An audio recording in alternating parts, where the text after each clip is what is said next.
আল্লাহ তাআলা চাই তখন এই জুলুমকে তার উপর থেকে সরায় দিতে পারবে। মহতরম দোস্ত বুজুর্গ, আজকে আমরা আল্লাহকে নারাজ করে দিয়েছি। মহতরম দোস্ত বুজুর্গ, আজকে আমরা আল্লাহকে নারাজ করে দিয়েছি, আল্লাহর হুকুম আহকামকে আমরা মানতেছি না। তাই আজকে আমাদের উপরে এই জুলুম অত্যাচার এগুলো আল্লাহ তাআলার তরফ থেকে একটি আযাব হয়ে বর্ষিত হয়েছে।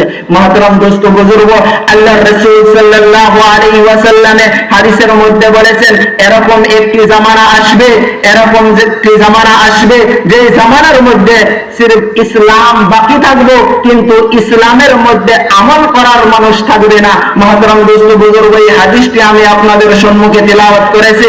ইউশিকু আইয়াতি আলান নাসি জামানুন, ইউশিকু আইয়াতি আলান নাসি জামানুন লা ইয়াবকাল ইসলাম ইল্লা ইসমুহু।